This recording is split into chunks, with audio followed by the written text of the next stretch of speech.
নমস্কার, কেমন আছেন আপনারা সবাই? আশা করছি ভালো আছেন। আজ চলে এলাম একটা রেসিপি নিয়ে। আজ বানাবো মটর ডালের বড়া দিয়ে আলু পেঁপের ডালনা।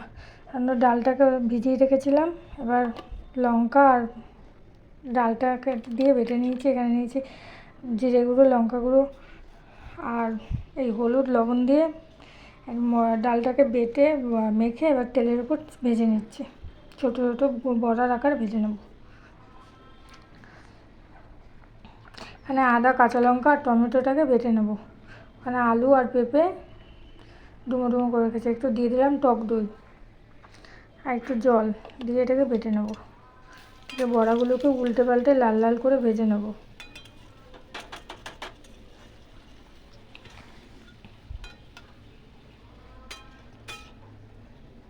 বড়াটা ভাজা হয়ে এসছে, এবার তুলে নেব।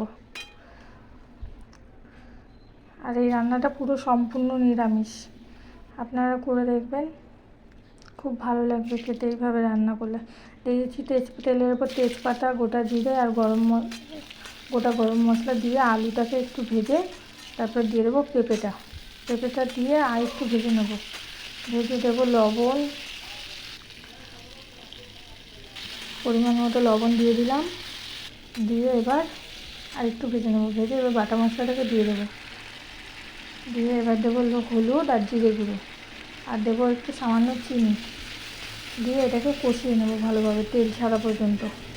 তেল ছেড়ে এলে দিয়ে দেবো পরিমাণ মতো জল।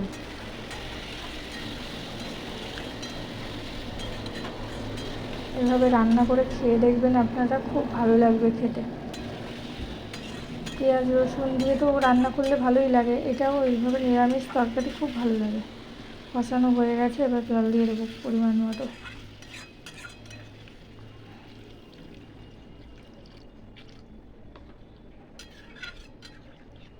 এবার এটাকে ফোটার জন্য অপেক্ষা করব, ঢাকা দিয়ে দেবো।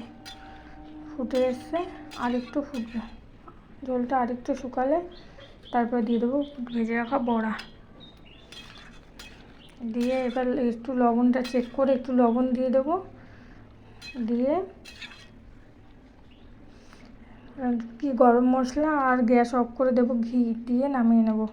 কেমন হলো আপনারা জানাবেন, লাইক করবেন, শেয়ার করবেন, কমেন্ট করবেন। আর যদি ইউটিউব থেকে দেখে থাকেন চ্যানেলটাকে সাবস্ক্রাইব করে আমার পাশে থাকবেন। আজ তাহলে আসি, টাটা, বাই বাই। আপনারা সবাই সুস্থ থাকবেন।